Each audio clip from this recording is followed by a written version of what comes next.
Arria, welcome to Hardtalk. Thank you so much. Last month, Venezuela had National Assembly elections. They appeared to be free and fair. The opposition made no allegations of vote rigging. Does that mean that once and for all, you and other opposition figures will put an end to this idea that Hugo Chavez is in charge of a military dictatorship? Hugo Chavez has a unipersonal, authoritarian regime. There's no doubt about that, and we still believe, very much so, that he's entrenching those conditions of the regime, even after the beating that we gave him in September. But if you insist on calling it a military authoritarian regime, how does that square with the fact that National Assembly elections go ahead with the opposition allowed to campaign, voting free and fair, and the opposition making significant gains? Those two concepts do not seem to fit together. It is a very good point. I think the conclusion that we can draw is not that we are entering into a process of liberalization of the regime, because we had elections. They thought they were not going to lose it to start with. In a way, they didn't lose it, because their mathematicians have created, in a very creative way, that 2 + 2 is not 4 anymore in Venezuela. Well, you're talking about the complex vote count, which distributes seats. It's not entirely proportionate, but frankly, that's the truth in many countries, including the United Kingdom. Yeah, the gerrymandering, it's more limited, but it wasn't done tailor-made in England. For our case, it was tailor-made, like a bespoke Savile Row suit, to fit the circumstances that we're going to lose the elections in those areas, because we won in 60% of the time. Yeah, but there are certain areas where you actually won disproportionate numbers of seats given the vote you got, so you can't really argue it both ways. I mean, the system may not be entirely satisfactory, but here's what you've said in the past. You've said that the Chavez cult can only be compared to Saddam Hussein or the dictator of North Korea. I put it to you that that kind of language is simply absurd, given the way politics actually works in Venezuela. You know, Stephen, in the history of Latin America, probably in Europe, no one has spent $90 billion, like Chavez has, promoting his name and his image throughout the world. We have given money even to London. We're subsidizing transportation in London when Mr. Livingstone was the mayor. We were subsidizing oil in America, thinking that we could get the black support of some black congressmen in the United States. Cuba, Nicaragua, Bolivia, Ecuador, you name it. $90 billion is the biggest campaign of a personal cult. If that's not enough. But with respect, that's really not addressing my central point, which is there is a form of legitimate democracy in Venezuela. Let's face it, Chavez himself has put himself as president, or would-be president, up before the people 3 times. He's put himself and his ideas before various national referenda. He's faced 11 or 12 national votes. He's won almost all of them. He is a man who can command the support of the Venezuelan people. You remember in your own European history, there are 2 famous men who won many elections too. To tell you directly to your point, the first election he won, 1998, he won according to the Venezuelan rules of an independent electoral board. That's why he won. It was so independent that he was able to win. And it was just a balloting, a regular balloting. Since then, he entered into the electronic world, which, for example, Europe is now not allowing. And many things have happened since then. And we can't afford to go through every single election that he's fought and won. I'm trying to establish whether you, a senior figure in the opposition, are prepared to say, you know what, there is a democracy of sorts, not perfect, but a democracy in Venezuela. At the moment, we are making significant gains. We are using the system, and we believe that under the rules that exist in Venezuela, we can ultimately defeat Chavez at the ballot box. Are you prepared to say that? No. And I tell you why not. We won the September election. I would have thought that a president would welcome the opportunity to have a more plural participation in the government. You know what he said last week? I wish I could be in agreement with you. He said, they can dream. Anybody can dream to return to power. I will not let them return to power. He said that in Spanish. He didn't say it in Chinese. The Venezuelan democracy, what is left, it's collapsing because it's a centralization of power. You know that. Yeah, but he's allowed to use political rhetoric. He believes, and he talked openly in I think, the same speech about the way in which he was going to further radicalize his democratic socialist program. So he's not stopping, that's for sure. But he has the right to try and sell that program to his people, just as leaders of the opposition, like Enrique Mendoza, have the right on Venezuelan television to say, as he did after the election result, this, quote, is the beginning of the end for Chavez. This sounds to me like the give and take of a democratic process. Well, you know, for somebody in the position to say this is the beginning of the end is something different. That the man who has all the power, the army... Well, I can tell you one thing. Enrique Mendoza would not be saying that sort of thing in Saddam Hussein's Iraq or North Korea of today. That's for sure. That's what I call it an authoritarian military regime where people self-censor and where the powers are concentrated in one man. That's my point. Well, you don't self-censor. I don't. So, again, the point remains, you keep telling me that this man is authoritarian, he's a military man, he's a dictator, and yet you, Enrique Mendoza, and a whole host of other opposition leaders can go around the country telling people that in 2012 you believe you can oust Mr. Chavez. We don't know for how long we can say this, Stephen. For example, I said that the sword of international justice was pending over his head, which I believe is the case. And then the National Assembly opened an investigation of me, saying that that was inducement to genocide. And I said the only attempt of genocide was committed by Chavez against President Perez.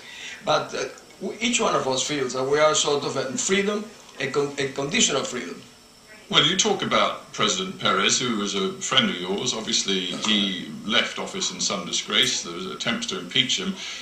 He said, after he ended up in Miami, and I'm quoting from a US newspaper interview, he said in July 2004, quote, "Chavez must die like a dog because he deserves it. Violence will allow us to remove him. That's the only way we have." He's a friend of yours. Do you echo his sentiment? No, that was a terrible statement. I was never in agreement with that. I like the president very much. I'm his friend, but at the time I disagree with him. Personally, I still do. I think it's a very bad image. Besides, I love dogs. We're not going to get into your love of dogs, but we are going to ask you whether you, as other opposition figures... I could not agree with that. Have you and other opposition figures really learned the lessons of the recent past? I'm thinking about the opposition's attempts to overthrow Chavez in a coup in 2002. I'm thinking about the opposition's effort to launch a strike that you believed would bring down Chavez just after that attempted coup. I'm thinking of the fact that the opposition boycotted the parliamentary elections in 2005. All of these moves which suggest that you believed it was extra parliamentary activity, extra democratic activity that would ultimately bring down Chavez. Have you abandoned that completely now? You know, I think we have some of the most admirable people in Venezuela voting. After all the abuses of 11 years, after all the frustration, the Venezuelans went again, about 70% of the people went and voted. I don't agree with you on the 2002 coup. There are many, according to a Supreme Court of Venezuela, there was no coup. Well, of course there was a coup. The only coup he was deposed. Chavez was deposed for all of 47 hours.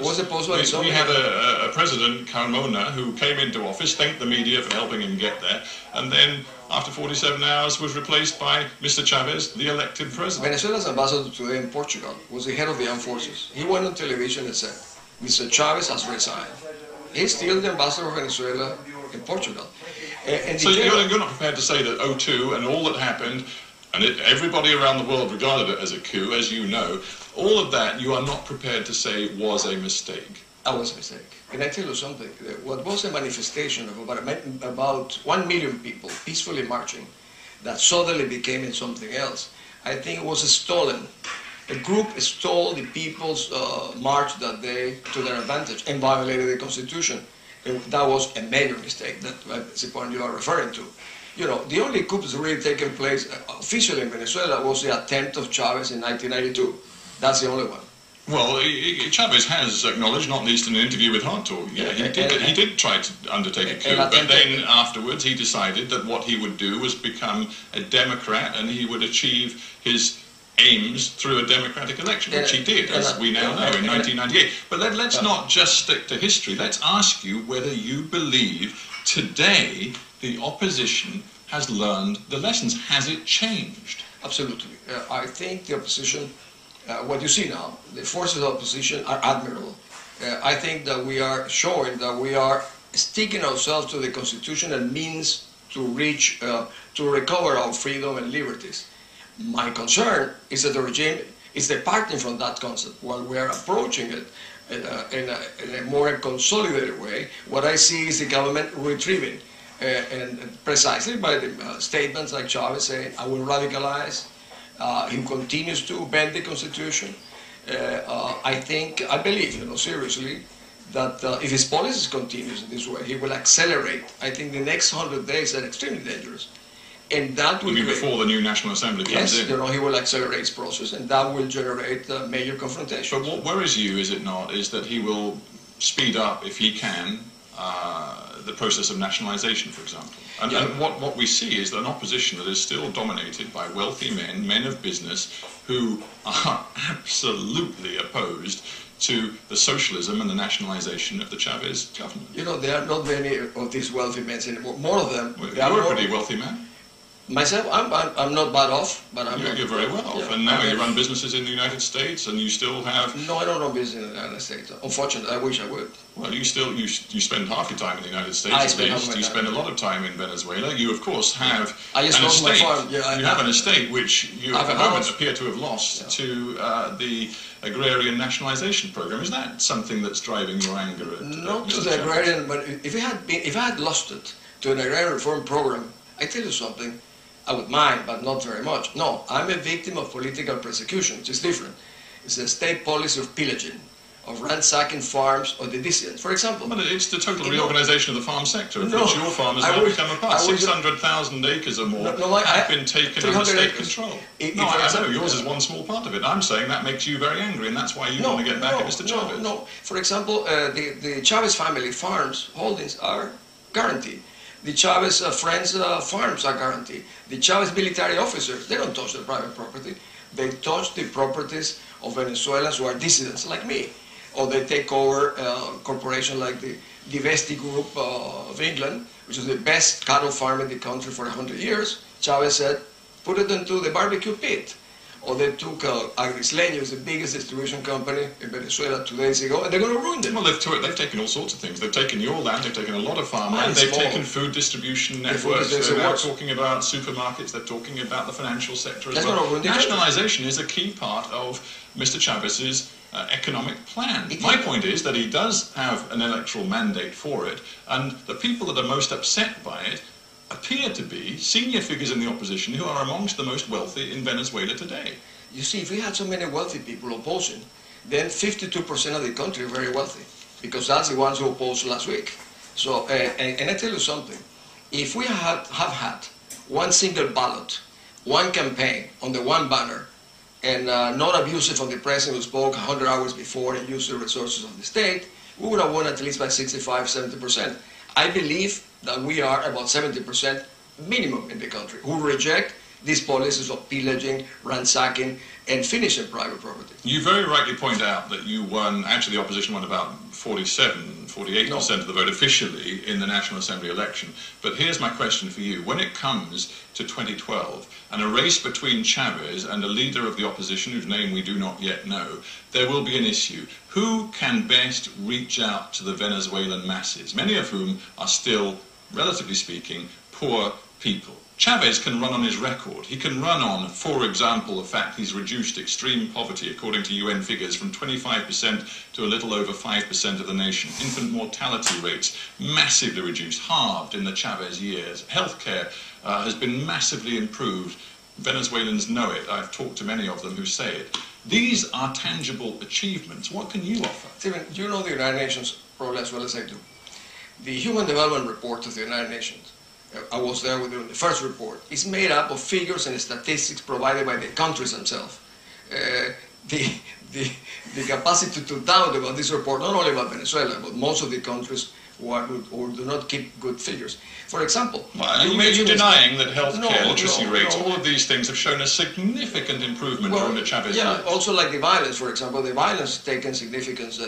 You had the president in this program, and you ask him, is this false? Well, their own Institute of Statistics say that he jumped from 4,000 people killed in 1999 when he came to 25,000 killed last year. We have the highest crime rate in Latin America. Caracas, I was governor of Caracas, in a city where never killed more than 2,000 or 3,000 people. Today is the city with the highest crime in Latin America. Well, I wouldn't dispute for 1 second that crime is not a huge concern for people in Venezuela. All the polls suggest it's so, and the figures suggest it's so. But I would also say to you, and I was in Venezuela, as you know, not so long ago, that when you go to, for example, Petare, the small, sprawling barrio in Caracas, and you talk to people about the way their lives have changed, they appreciate some of these tangible achievements that have come with the Chavez government. And they talk about the way in which, for example, the commune system now means that healthcare can be organized with local clinics that are served by local doctors who are appointed by local people. They like this system. Are you saying you're going to roll it all back? No. Let me tell you something. When Chavez came in 1998, 1999, 2000, he had about 70% popularity still. Then he had $975 billion this year. He could have empowered the Venezuelan. He could have elevated the service of the poor. Instead, he doesn't want them empowered. He wants them under a leash. That's the reason that he's looking at the lower level, leveling the field at the lowest level. For example, you give them poor services in the barrio, the one you're talking about, instead of great hospitals, great schools. They graduate doctors in 2 years because he says that he wants to give them equal opportunities. No, he's still in the future because he's actually committing fraud against them. So the appearances of these things are always very poor solutions. I would like to have a richer solution for the poor, and not only poor solution for the poor. The way he sees the Venezuelans is poor solution for the poor, and then he goes and does rich solution for the rich. He gives you can buy airline tickets in Venezuela for half what it costs in New York. He's subsidizing them. But at the same time, now recently he had to get the Chinese $1 billion to build houses. I'm a little puzzled by this because what I was digging for was a vision that the opposition is going to take to the Venezuelan people to try to persuade them not to vote for Chavez but to vote for something new, something different. Seems to me you're still stuck in your demonizing of Chavez rather than offering a positive vision. No, I was trying to respond to your question. I believe that he had a great opportunity like no Venezuelan ever had. It was the greatest wealth we have in our history. But what is your vision then? I mean, you know, we've talked nationalization. Are you suggesting that you would privatize the oil industry, privatize all the businesses that Chavez has nationalized, that you would invite back US and other overseas investors to run businesses in Venezuela, something that Chavez has railed against? Are you suggesting that's the way forward? The oil industry is almost privatized. If it were not for the foreign companies that are operating in Venezuela, we wouldn't be having as much oil as we have. So it's already operationally privatized. Well, it isn't, is it? I mean, it's run by a state-owned company. It's actually been in state hands long before Hugo Chavez came into power. Actually, I was in the government when we nationalized. Absolutely. Are you suggesting that you would fully privatize the oil industry? No, it was, in that time it was an outstanding company. But only companies... But just answer the question. Are you suggesting you would privatize Venezuela's greatest asset, that is the oil industry? No, you cannot privatize the wealth of Venezuela. What you must do is become very operational. That's what Chavez accuses you of wanting to do. No, what he has done is use the oil wealth without any kind of control. It has destroyed one of the world's top companies. PDVSA was the fourth world company. But you asked me if we would return. Yes. For example, this Arria, the food distribution company, I think it's a mistake to have taken or robbed these people after 50, 60 years. It was the best distribution company. It's going to be ruined by Chavez. Of course I'll give them back to them. Because he's taken them by political reasons, not by the national interest. I am against anything he did, not for the national interest, that he did for political persecution or political vendetta. If he has such a selfish agenda and has been so bad for Venezuela, why is it that other Latin American leaders look at Mr. Chavez and they seem to see a man they respect, they regard as a friend, and some of whose policies they seek to emulate? And I'm thinking not just of neighbors like Mr. Arria in Ecuador, Mr. Morales in Bolivia, but also the Kirchners in Argentina, and the most respected Latin American leader of all, President Lula in Brazil. You know, the centerpiece of the Venezuelan foreign policy has been to export corruption. You ask me, what kind of corruption? Well, we have bought complicities, indifference, friendships. We have done that in several countries. What have we done with Brazil, for example? Brazil has the biggest construction contracts in Venezuela without any public bidding. Hang on a minute. Are you suggesting that Lula only offers his support to Hugo Chavez I'm because of stating a drug fact. deals. That's I'm an stating a extraordinary fact. claim. I'm stating a fact. The facts are that Brazil has, Lula's been a great president for the Brazilians, and he has a different foreign policy outside. Brazil has been one of the countries that have supported more Chavez, and the facts that I'm providing you and the people who watch this, why would they? Because he has a political party on the left that he have to keep please, so he caters to Chavez outside at our expense. Because your friends don't tend to be in places like Bolivia, Ecuador, Brazil. Your friends tend to be in the United States. No. Another point that Chavez makes about the opposition is that in the end, too many of them are in the pockets of interests, particularly business interests, in the United States. And you are one of them. Well, you know, I don't have any business to start with. I don't have any business associated to anybody. That's what gives me independence. You have plenty of friends in the United States, including in the State Department. Well, I believe you speak to them quite regularly. Well, not so much. And not because I don't have the access, because I don't think it's necessary. I have many friends in this country. I have many friends in France. Remember, I was in the United Nations for a long time. And that's not a disclaimer of whatever. No, but you see what I'm getting at. I know. In a sense, Chavez represents a sort of Latin American politics which seems, in a way, and with the greatest respect, to have left you behind. Let me just end by quoting words from one respected commentator in Mexico, Luis Hernandez Navarro, who wrote recently, "Throughout the continent there's been a profound redefinition of the relationship between us and the United States and global financial organizations. It's expressed in rejection of policies that come direct from the White House and in the emergence of new institutional arrangements that favor Latin American integration." That's a wave that Chavez is riding, not you. Tell you something. I don't think we are following the United States or the United Kingdom or Germany. I think that we Venezuelans have our own vision of what their country could be. And we take the best, like at one time we had the British brigades fighting for our independence. We can have them again innovating our education system, for example. So to picture the Venezuelan opposition as lackey's, as imperialists, that would be repeating the Chavez claim. Chavez's offuscation of this is because the empire for him is like for Castro the embargo. He has to have an enemy. He has chosen the United States. In a word then, because we have to end, can you beat Chavez and the Chavez system at the ballot box? Yes or no? Yes. You know why? If we have to reunify the Venezuelans in order to have a prosperous country and a peaceful and to be able to win, giving them hope of equality and equal opportunities. Diego Arria, we have to end there. Thanks very much for being on talk. Thank you so very much. It's Hardtalk. I see that.